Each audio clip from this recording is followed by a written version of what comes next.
Thank you very much, everybody. Thank you. Good afternoon.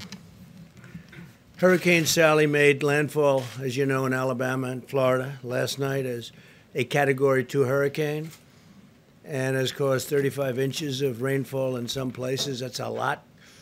We have hundreds of FEMA, Coast Guard. We have the National Guard personnel on the ground assisting response to the efforts, and Alabama is in great shape, and every place that we are working with the state governments really in great shape. We are working very hard on that, but it looks like it's going to be mostly safe, but just follow the instructions of all of your local and federal people there. We have the best people that you can have. So I want to thank everybody. I want to thank everybody for working so hard in Florida. And they're very good at this. The people in Florida handle it. They know how to handle it. And the people working there know how to handle it. The governors have all been spoken to. And it's a combination of real spirit. And they have a tremendous esprit de corps. They have a tremendous sense of working on hurricanes. They've gotten very good at it. And we've certainly had plenty. Even since I've been here, we've had a lot of them. So that's in good shape, Hurricane Sally. We're going to talk about Big Ten football, but that's a terrific thing. We'll discuss that at the end. I just want to go into the vaccine distribution. Today, my administration released our detailed national vaccine distribution plan, and that includes a plan to ensure that we swiftly deliver the vaccine directly to America's senior citizens in nursing homes, and it's all set. We have our military lined up. Everybody's lined up. And we think that's going to go very nicely. We're very close to that vaccine, as you know, and I think closer than most people want to say, or certainly closer than most people understand. To get the vaccine into the hands of American people, we're fully mobilizing the awesome power of American industry and also our military. This is the largest, fastest, and most advanced vaccine distribution effort in American history by far. I was reading where Biden was saying that, he's going to have a plan. They did so bad on swine flu, you wouldn't even believe it. Take a look at their record on swine flu. In fact, the person that headed it up said it was a total disaster. We're on track to deliver and distribute the vaccine in a very, very safe and effective manner. We think we can start sometime in October. So as soon as it is announced, we'll be able to start. That'll be from mid-October on. Maybe a little bit later than that, but we'll be all set. So as soon as it's given the go-ahead, they're doing trials, as you know, and as soon as it's given the go-ahead, we will get it out, defeat the virus. We've manufactured all of the necessary supplies so that as soon as the FDA approves the vaccine, and as you know, we're very close to that, we'll be able to distribute at least 100 million vaccine doses by the end of 2020, and a large number much sooner than that. I'm calling on Biden to stop promoting his anti-vaccine theories because all they're doing is hurting the importance of what we're doing. And I know that if they were in this position, they'd be saying how wonderful it is. They're recklessly endangering lives. You can't do that. And again, this is really a case that they're only talking, just started talking a little bit negatively, and that's only because they know we have it, or we will soon have it. And the answer to that is very soon. The case updates, it's very interesting to see what's happening because the test positivity rate is down among all age groups and has fallen below 5% for the first time since this whole nightmare of the China virus began. So it's fallen below 5%. The number of hospitalized patients has decreased by 43% from mid-July, 43%. Nationally, people sick with the China virus now make up only 1.5% of all emergency room visits. So we're down to the lowest number we've had. 1.5% of emergency room visits is for the China virus. And thanks to our life-saving therapies and treatments, I think this is the best of all in terms of our great percentages and all the progress we've made. The fatality rate has fallen 85% since April, 85% fatality rate. If you look at what we've done, and all of the lives that we've saved. And I'm going to ask that a graph be put up, and now it's up.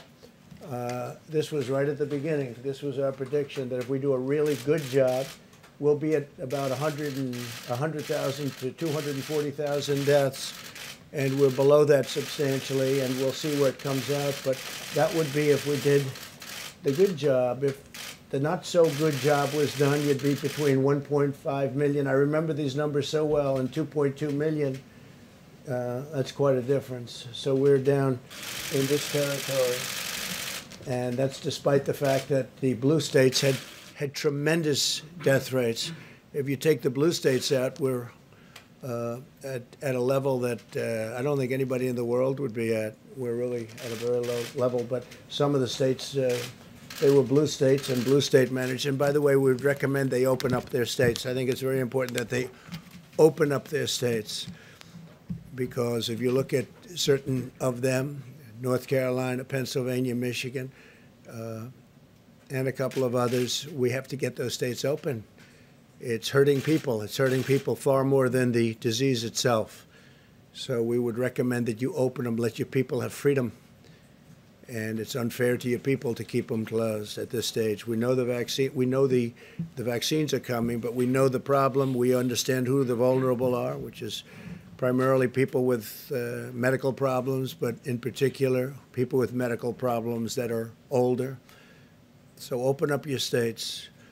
To facilitate routine testing of the nursing home residents and staff, we've delivered rapid testing devices to all 13,850 certified nursing homes nationwide.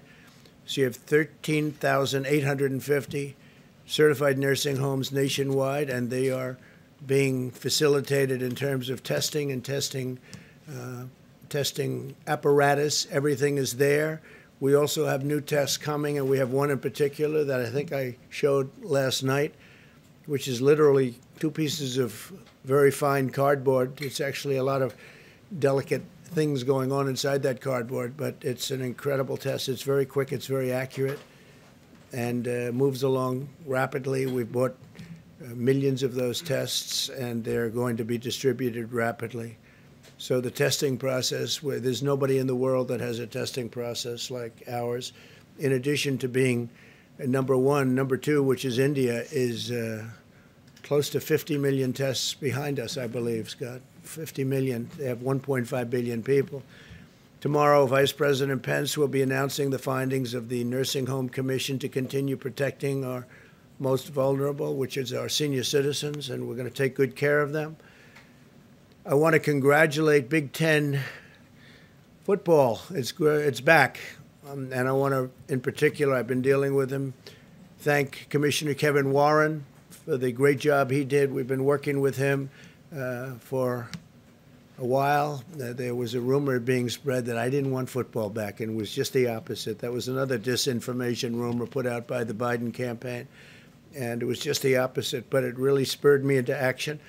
I called the commissioner a couple of weeks ago, and we started really putting a lot of pressure on, frankly, because there was no reason for it not to come back. And Kevin went in and worked very hard. I want to thank the players, the coaches for working along, and they wanted it very badly. The players and coaches in particular, the parents also. And Big Ten football just announced, as you know, that they're scheduled. They announced a schedule, and it's going to be great, important to have. I want to recommend that the Pac-12 also get going, because there's no reason why Pac-12 shouldn't be playing now.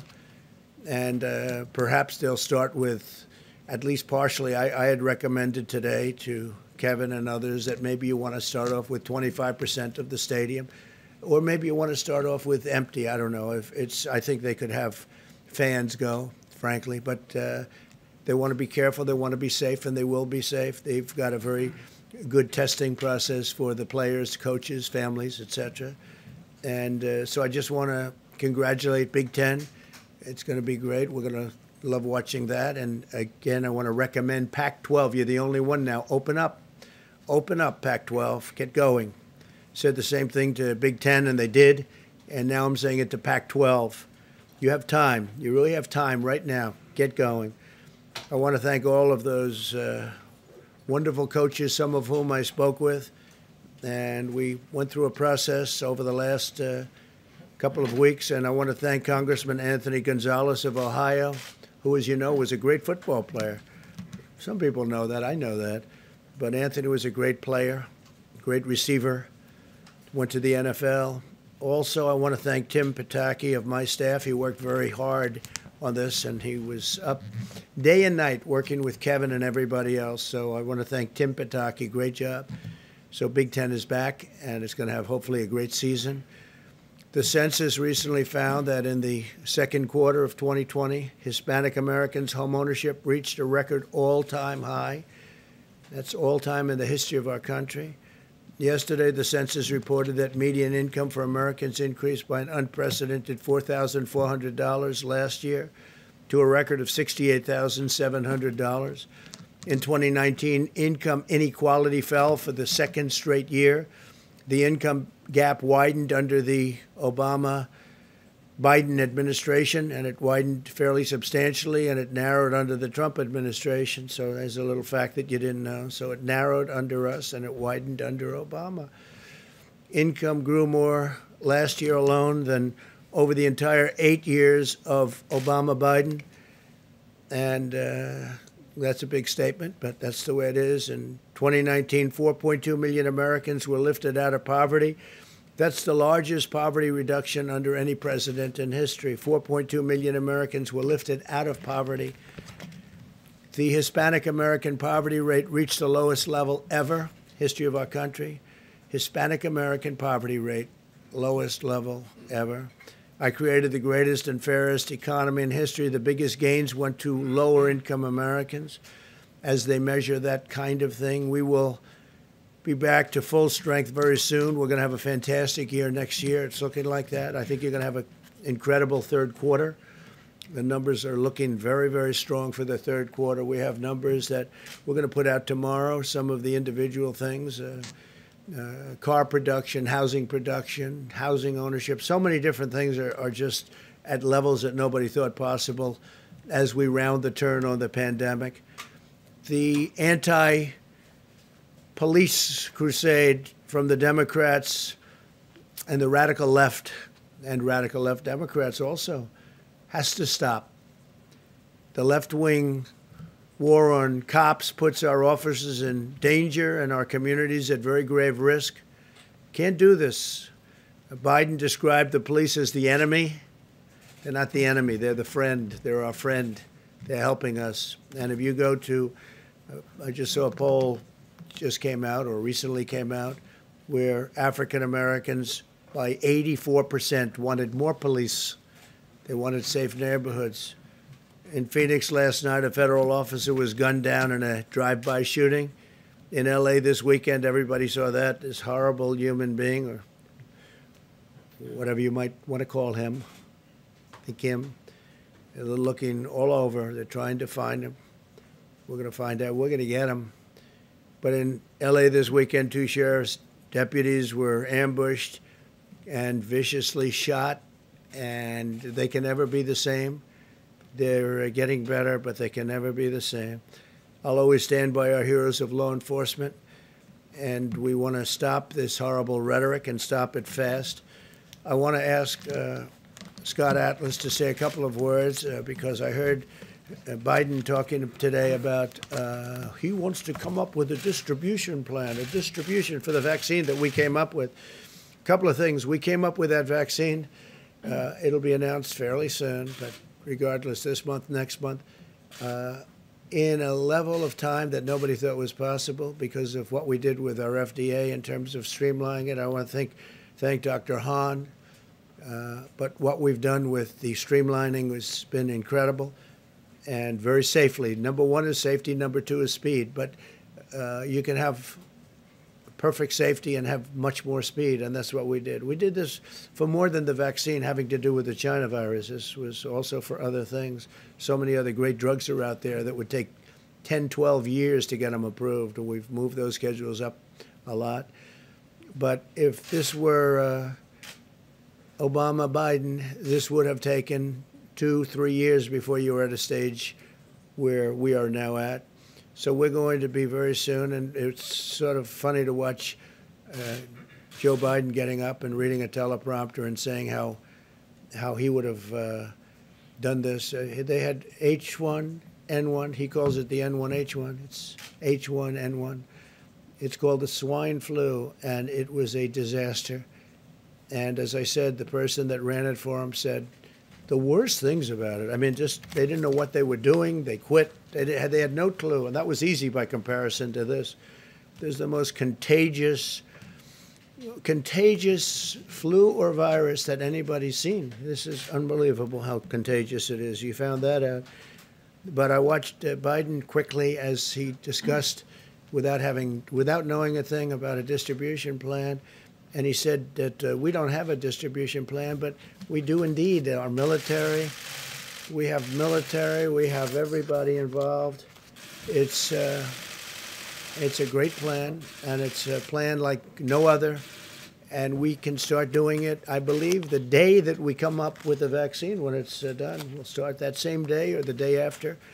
Our military is very much involved, and they deploy troops. These are the generals that do logistics and all of those things, and we'll have it all over the country. And then ultimately, hopefully, we'll be helping the world with the vaccine, and it's very exciting. But maybe I'd ask Scott Atlas to come up and describe a little bit about the distribution plan in particular, because Biden acted as though there was no distribution plan, and we've been working on this for months, and it's ready, and Scott has really taken a hold of it and done an incredible job.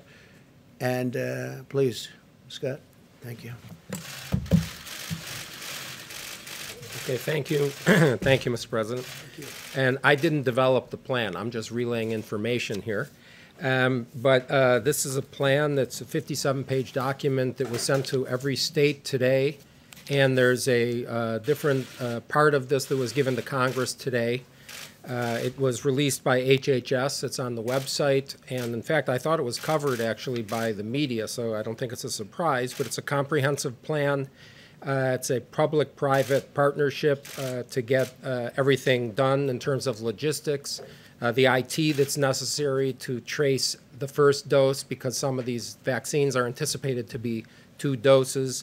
There's tailoring, of course, by the states and their specifics, and there's an administration of the vaccine plan that will be done in over 51,000 outlets, including for particular attention to minority areas, over 14,000 federally qualified health centers. And as the President just said, within the first 24 hours of FDA's approval under an emergency use, we will have vaccines being delivered within the first 24 hours. And it will be done at virtually no cost to Americans. And in terms of the dosage, there will be, is it anticipated that no later than January, all the top priority people will have received the vaccine or be able to receive the vaccine. And so that kind of prioritization, which is the general prioritization done for all vaccines that are developed, particularly in a pandemic setting, goes to the high-risk people, the people with other underlying conditions, as well as first responders and people working directly in healthcare. And so that's going to be done very rapidly. Okay. Good. Thank you. Thank you. Yeah, go ahead. Mr. President, earlier today, Dr. Redfield confirmed that it looked like November, December, the first doses would be able to be distributed. But then he said that the vaccine for the general public likely would not be available until probably next summer, maybe even early fall. Are you comfortable with that timeline? No, I think he made a mistake when he said that. It's just incorrect information. And I called him, and he didn't tell me that, and I think he got the message maybe confused. Maybe it was stated incorrectly. No, we're ready to go immediately as the vaccine is announced, and it could be announced in October, could be announced a little bit after October. But once we go, we're ready. As you know, Pfizer's making this, they're taking a tremendous financial risk, and they're spending billions of dollars on actually making this vaccine. They're in a stage where they're actually making it because they feel very confident as to the results. They'll be announcing their results fairly soon.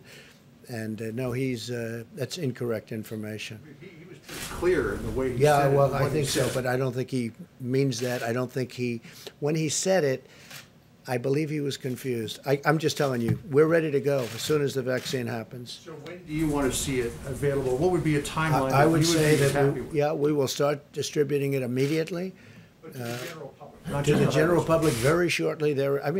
Really to the general public immediately. When we go, we go. We're not looking to say, gee, in 6 months we're going to start giving it to the general public. No, we want to go immediately. No, it was an incorrect statement. I saw the statement. I called him. I said, what did you mean by that? And I think he just made a mistake. He just made a mistake. I think he misunderstood the question, probably. So if you were to put a timeline on when every person in America will be able to get a vaccine, what would that date be? I think it would be very soon. I think our distribution process is going to go very quickly. I told you, we've engaged the military. We have a general who's in charge of all logistics, who delivers soldiers. He's a fantastic guy. He's supposed to be fantastic at what he does. And we figure that's better than any company you're going to hire. You can't hire a company like that. And we look to do distribution immediately after we get the word that it's good. And I think they're having tremendous success with the vaccine itself. I think the results will be early and strong. The safety has to be 100%, and we're going to insist on that. And obviously, the companies are going to insist on that also. So could you put an actual date, like January, February, March? Scott, what would you think? Yeah, as I said, the high priority people will have Sure. in sometime no later than January. I mean, of course, it depends on when things are approved and the emergency But what use about is the, given. I'm talking about the I low understand. priority Yeah, people. I can finish. Yeah. And then there's anticipated there will be 700 million doses by end of Q1. That's 700 million doses. So by the end of March. That's end of Q1. Dr. Atlas, do you mind if I ask you a question? Q1, he said. Right, And yeah, the that's the end of March, right?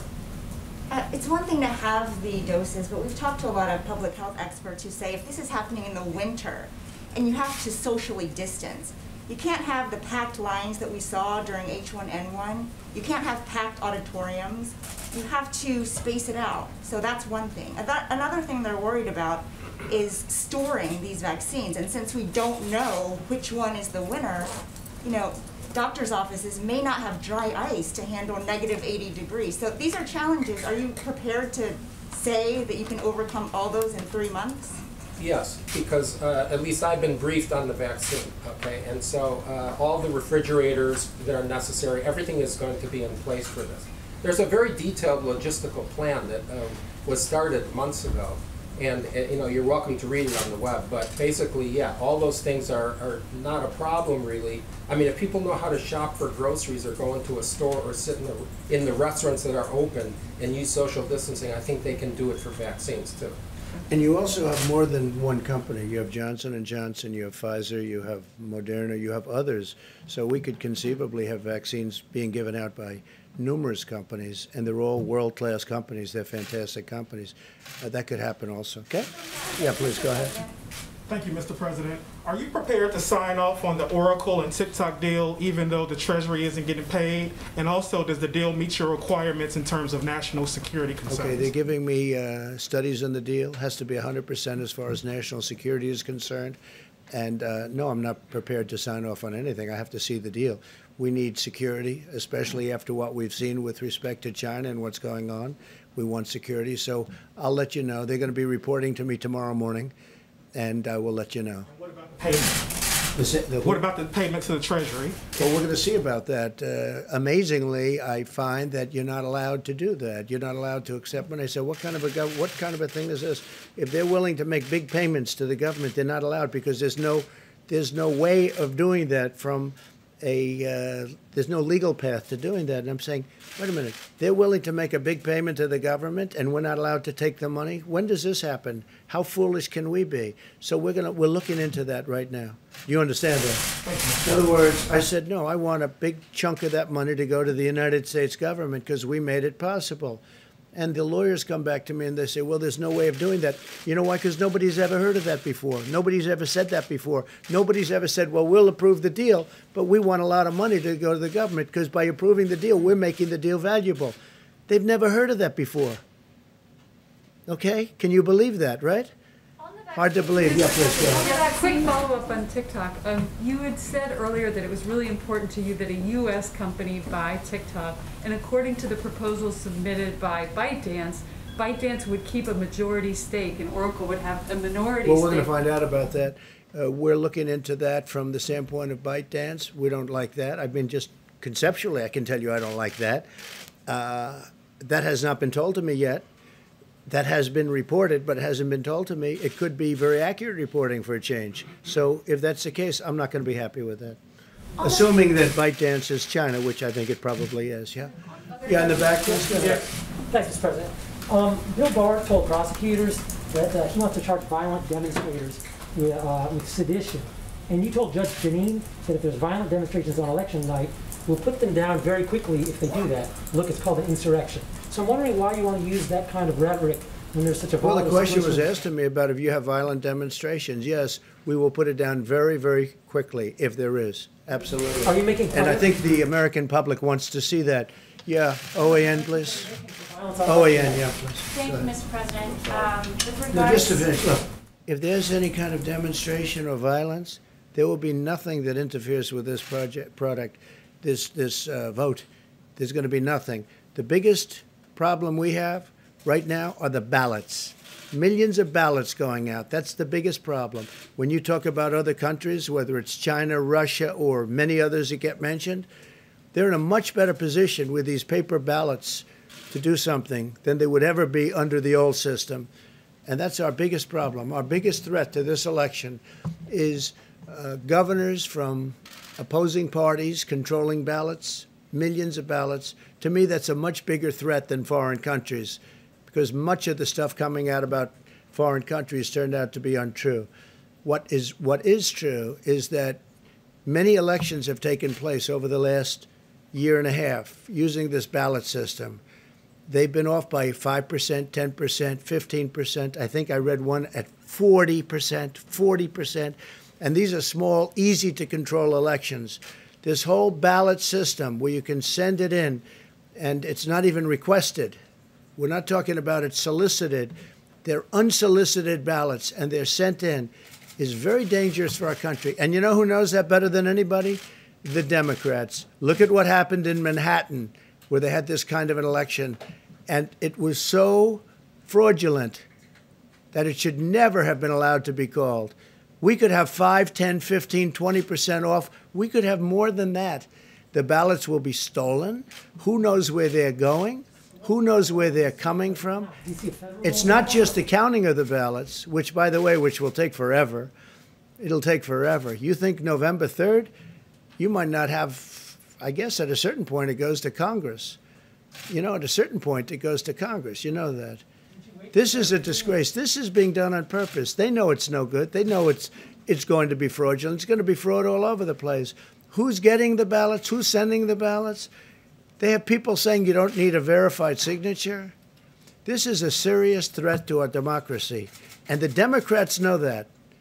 All we're asking, if you solicit the ballot, you go through a process. You ask for a ballot because you can't be there for a large number of reasons. For whatever I'm doing it myself. I won't be able to be in Florida. You solicit and they send it back. You do it and you send it back. That's a process that you go through, and it's pretty secure. I use the word pretty secure. I guess nothing's foolproof. But what's pretty close to what the most foolproof thing, the thing that really works, is you go to the ballot box.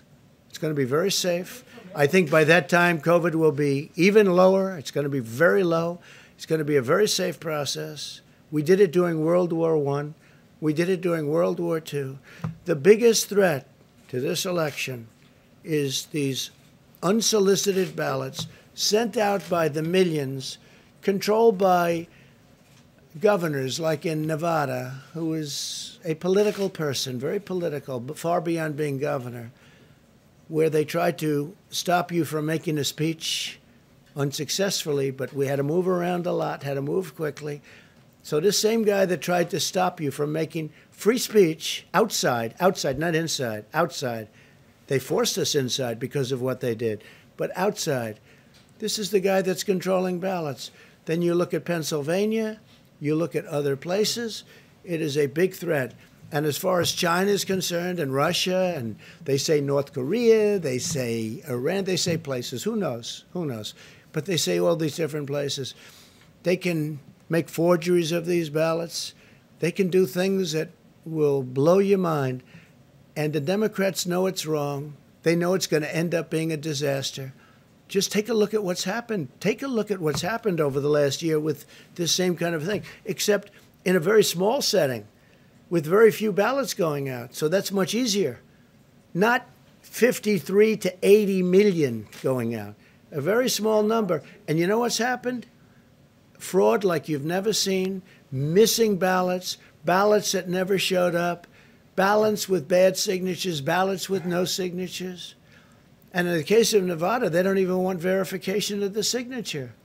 It's a disgrace. Now, the hope for our nation is it's before judges. In Pennsylvania, it's before judges. In Nevada, it's before judges. In other places, it's before federal judges. And hopefully they'll do what they did the other day in Pennsylvania, where we had a great victory. Open up your state. It's unconstitutional to close it, because what they were doing is closing it. And they're closing it for political reasons. It'll open on November 4th. It'll open up right after the election. But they want they want our numbers to be as bad as possible. But the problem is our numbers are so good, with or without various states opening up, with or without. But we had a big legal victory, as you know, 3 days ago. A federal judge told them to open up their state. It's unconstitutional what you're doing. That's in the case of Pennsylvania. Now the big cases are going to be the cases on these unsolicited ballots, and we'll see what happens. All right, OAN, please. On the grounds that the Chinese Communist Party has been using slave labor in Xinjiang, your administration has imposed a limited ban on certain products coming out of Xinjiang, stopping short of a full region ban. What is your response to the Chinese Communist Party's spokespeople who are saying that this is an outright lie, Xinjiang does not have forced labor? And number two, have allies expressed interest in standing with this administration in taking action against forced labor imposed by the Communist We don't Party? want to see that. We've been very strong on that. We're getting reports in over the next 2-3 days. We'll know very accurately what the story is, and we'll then take action one way or the other. Yes, I just wanted to ask you about the WTO's recent ruling against the United States over $200 billion in tariffs on China. Should the U.S. remain part of the WTO? Well, I have real questions about it. Look, the U.S., we just won a $7.5 billion lawsuit, which nobody used to sue before I came along, you know. Well, they used to lose them every single time. Now they haven't been losing them. But we're getting reports on the WTO. It's not good. Never been good to us. The WTO, as far as I'm concerned, was created to suck money and jobs out of the United States to the benefit of China and other countries. That's what my opinion is. Whether it was created or it just turned out to be that way. But the World Trade Organization has been not good for the United States. It's been good for everybody else, but it's not been good. It was a method, in my opinion, of taking advantage of the United States. So we're looking into what happened, and we'll get back to you fast. Two questions. One, you said you spoke with Dr. Redfield earlier, and you said that he made a mistake. I think he made a mistake. Yeah, But- I didn't go into any great depth. I was very surprised to hear it. It doesn't really matter. Here's what does matter. We're all set to distribute immediately. As soon as that vaccine comes out that's safe and good and works, whether it's Pfizer, Johnson & Johnson, or anybody else, we are ready to distribute it very rapidly, as Scott said, and as our team knows, and they're ready. And that could be it could be in October, sometime in October or November. I don't think it's going to be much later than that, but I think it could be sometime in October. We're ready to move, and it'll be a very full distribution. So y'all had the call. You said that you told him that he had made a mistake. What was his response? No, I And didn't did he tell him apologize? anything. I said, what happened? And I got the impression that he didn't realize he said what he might have said. I didn't see him say it. But if that's what he said, it's a mistake, because here's, sir, ready? We're ready to distribute immediately to a vast section of our country and then beyond, because we want to help other countries also. But we're ready to distribute immediately. But the timeline that he gave, saying that it wouldn't be ready for the general public until the middle of next year, sounds very like the one that you kind of just offered. No, I said that there'll be 700 million doses by end of Q1, and everyone in high risk will have it no later than January. Yeah, he was talking, he That's what said I the said. general public for No, next well, year. we are He wasn't focused, talking about high risk as you or know, healthcare. Caitlin, we're focused on high risk, but we're going to focus also on general public very much. But our immediate aim is elderly people, and especially elderly people with heart, diabetes problems. But we will have it, we're not looking at a small distribution program. We're looking at distributing to the whole United States with an immediate focus of the elderly. Now, under no circumstance will it be as late as the doctor said, but I think that, frankly, if he analyzes, they hit him with that question. He said that we are ready at a much faster level than what he said. We will have rapid distribution. We're set up, our military and others are set up to do it.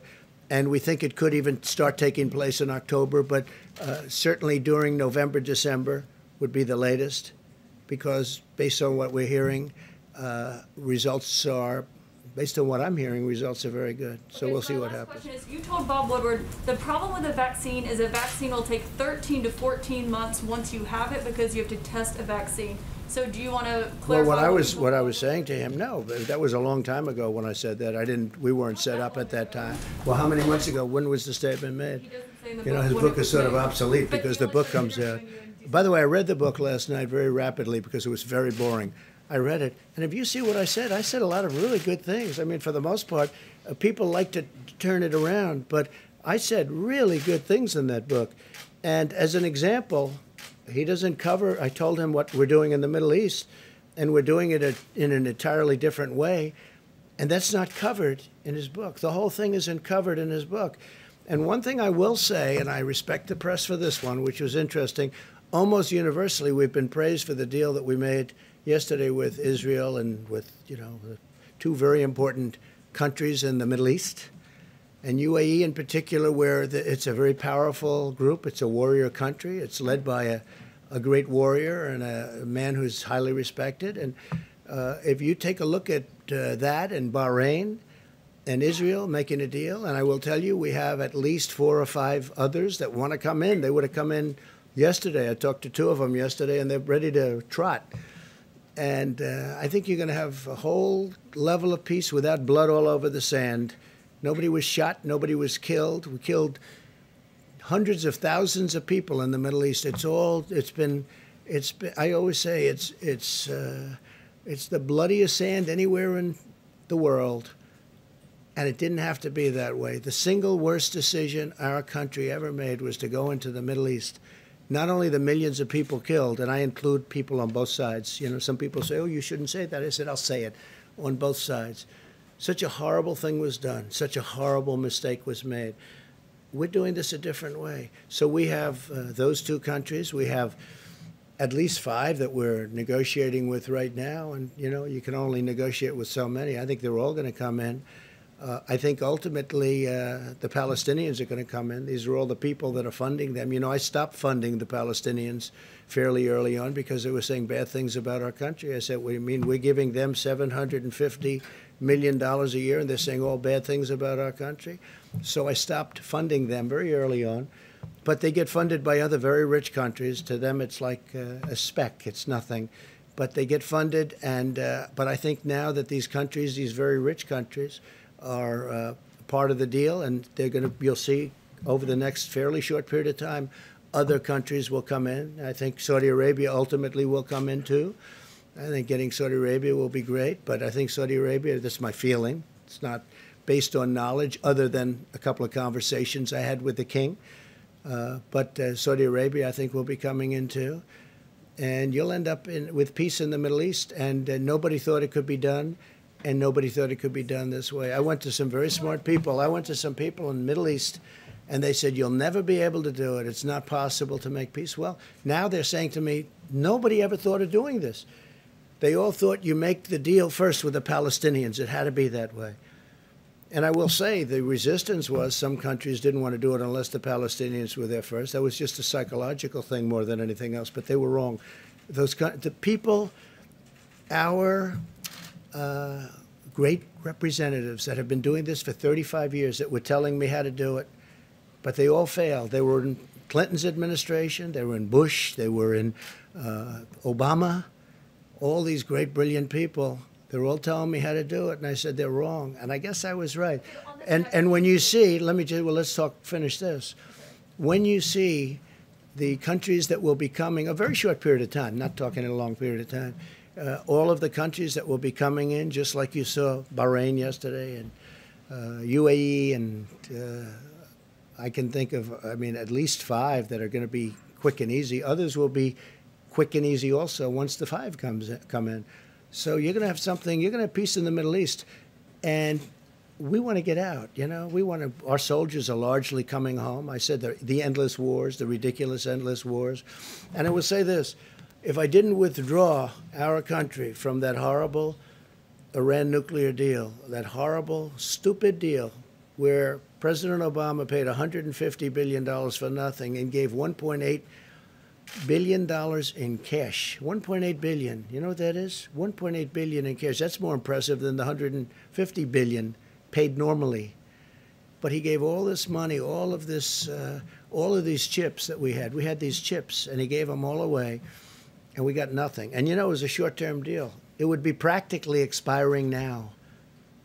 It starts to expire actually right now, but it would practically be. And there is no way we will let Iran have a nuclear weapon. Just remember that. There's no way that's going to happen. Are you reversing this statement? You never answered that statement. I'll just flag up this, but do you want to reverse what you told Woodward about the 13 to 14 month timeline for a vaccine? Well, the vaccine at the time, I thought it might take that period of time, but we've stepped it up very substantially. And now, I'm just telling you, this is just what it is. We've been able to step it up very, very rapidly. I never thought we could have a vaccine as quickly as we did, but I freed it up. I freed up the FDA.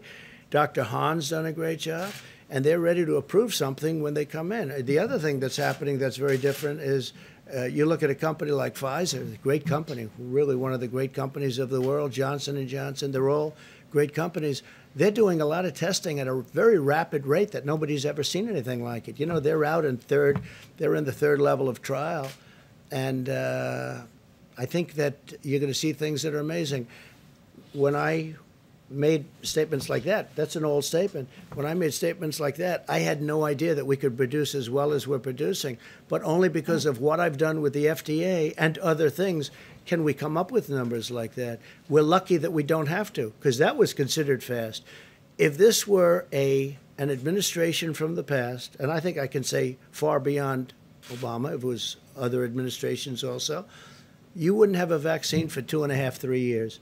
And we're going to have a vaccine within, at most, a couple of months. Okay?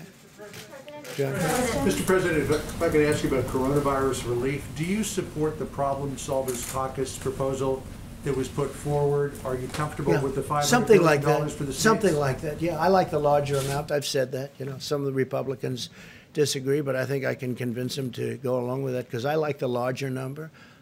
I want to see people get money. I want to see, it wasn't their fault that this happened. It was China's fault, People say, oh, maybe you shouldn't say that. That's not nice. It was China's fault. So I'd like to see the larger number. Yeah, I would like to see it. There are some things I disagree with, but I'm sure they can be negotiating. Now, I heard Nancy Pelosi said she doesn't want to leave until we have an agreement. She's come a long way. That's great. If she said that, she's come a long way. I agree with her. We should have an agreement. People should be helped, and they should be helped as rapidly as possible, and I think it's going to happen. I think it's very important. So the Problem Solvers came up with, it's a group of people in Congress, as you know them all, I know them all, they're very good people. I guess you'd consider them dead center, but in many cases they're not. They're left, they're right, but they came up with this idea, and I think they're well on their way to suggesting some pretty good things, yeah. So in terms of I agree with a lot of it. In terms of things that you don't agree, are you comfortable with the $500 billion? I think the things I don't agree, we can probably negotiate. But I think we've made some progress over the last week, and I think it was positive that they came out with that report. Just to button this up, would you endorse that proposal? Well, not that a proposal, but we're getting closer. We're getting closer.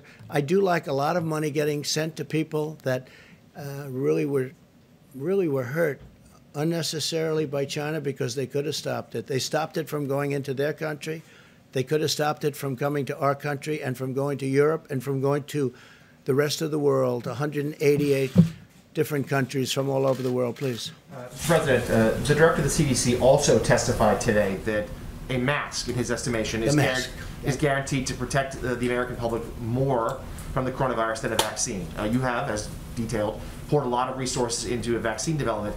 Why not devote your energy... And to masks. Why not devote your energy now to a campaign to have all Americans wear a mask, something that, if more effective than a vaccine, would also help the schools and the economy? Okay, number one, it's not more effective by any means than a vaccine, and I called him about that. Those were the two things I discussed with him. And I believe that if you ask him, he would probably say that he didn't understand the question because I said to him, I asked him those two questions, the one question which we covered and the mask question. And I was inaccurately covered because I was on with George last night, George Stephanopoulos, and I enjoyed it. I think people enjoyed it. I got, a lot of people said very good things about the show. I hope they did well, but they said a lot of good things about the show, but they always cut my sentences off. They cut it off. On masks, masks have problems too. And I talked about the masks have to be handled very gently, very carefully. I see that in restaurants there are people with masks and they're playing around with their mask and they have it, their fingers are in their mask and then they're serving with plates. I mean, I think there's a lot of problems with masks. No, vaccine is much more effective than the masks, and if we get the vaccine, we have added to the fact that our numbers are going way down. You see the numbers. I'm just reading you statistics that are from wherever they get them, but they're very highly qualified statistics.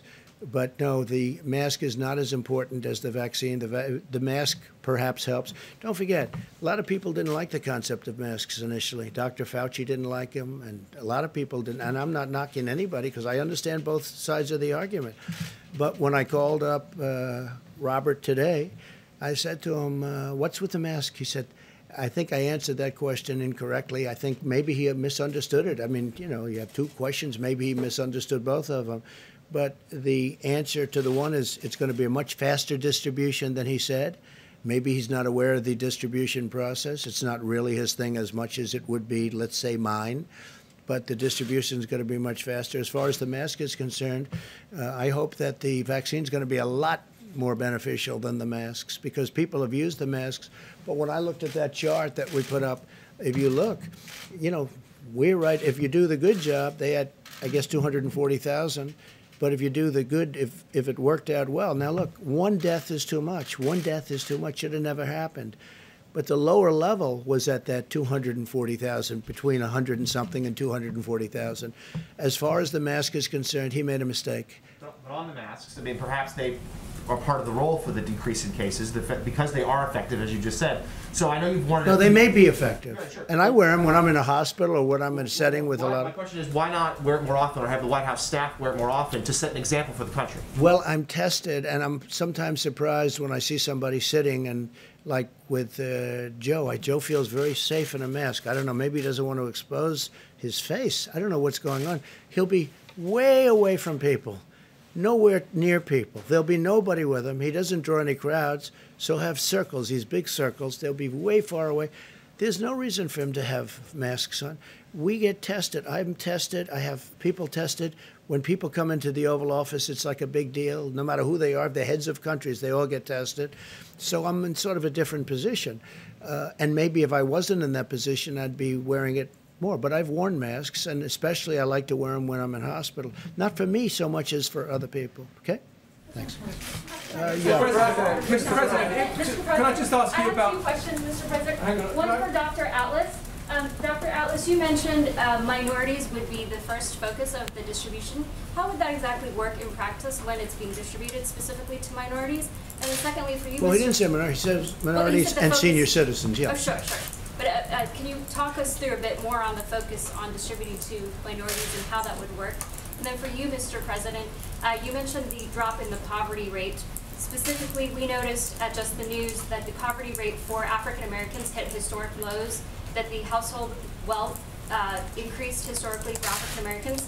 What was driving that increase in wealth for African Americans? And now in 2020, with the coronavirus, with unemployment spiking, what would be your plan for the second term to improve lives for African Americans? Well, I'll go first because of your question. I appreciate your question. And yeah, we've had a tremendous drop in poverty for all people in our nation, but in particular for African Americans, and that statistic came in, and it's because the African American community, the black community, has had the best employment numbers that we've ever had, both employment and unemployment, depending on how you want to define it. But we've had the best employment numbers we've ever had. Now, we had the greatest employment in the country ever, almost 160 million people. We've never been close to that number, but we were just 6 months ago. And I'm very proud of the numbers. African Americans, Hispanic Americans, they had the best numbers they've ever had by far, both employment and unemployment, depending on definition. Thank you very much for that question. Scott, do you want to answer that? Okay. To clarify, I said that the first prioritization is the high-risk people and frontline healthcare workers. But just to reiterate what I said, there are 51,000 outlets for distribution, for vaccination. And there's over 14,000 federally qualified health centers that are particularly targeted to minority and low-income areas. So that's a focus. I want to point out two other things. We're also prioritizing testing to historically black colleges and universities.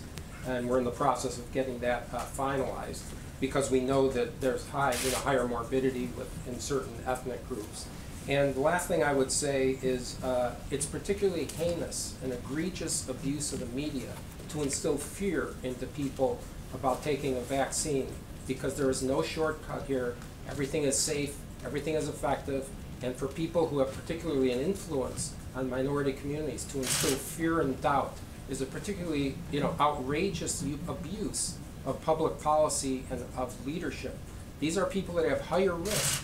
And so I implore everyone who's in a high-risk category that when we get a safe, effective vaccine, they should take the vaccine. I will say this is a phenomenon that only happened when they realized that we may very well have the vaccine prior to a certain very important date, namely November 3rd.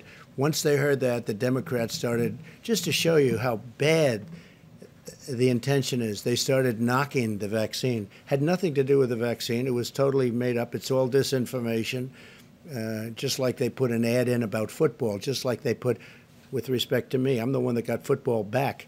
And I was always against them going out. It was ridiculous, that Big Ten, and now hopefully Pac-10 goes back. And I say that just like even worse, they put out a totally fake ad, totally made-up story. It was a made-up story by a third-rate magazine where the head guy, I guess the head person, I have no idea who he is, I don't know him, but he's friends with Obama and Clinton.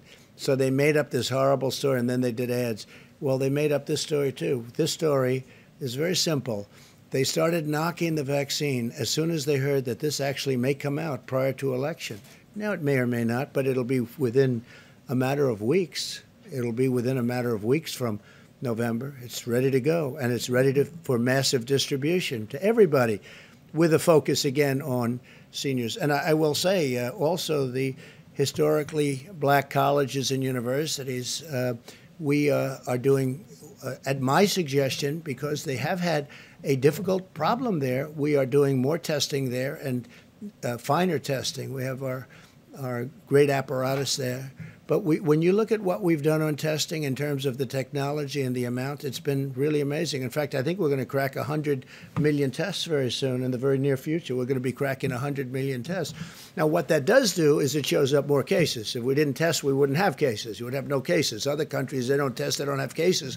And then they say, oh, the United States. Well, but we're proud of it because it shows where there may be a problem and it helps people. But we're doing tremendous testing at the historically black colleges and universities, and that was a suggestion I made, and I think it's a good suggestion. Yeah, please go ahead. Yes, thank you. The core of Vice President Biden's argument is that you don't trust the scientists, you don't listen to them, and here up on the podium today, you're twice contradicting the director of your own CDC on the science, who testified before Congress today. No, he's contradicting himself.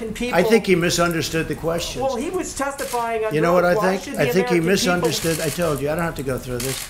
I think he misunderstood the questions. But I'm telling you, here's the bottom line. Distribution is going to be very rapid. He may not know that. Maybe he's not aware of that. And maybe he's not dealing with the military, et cetera, like I do.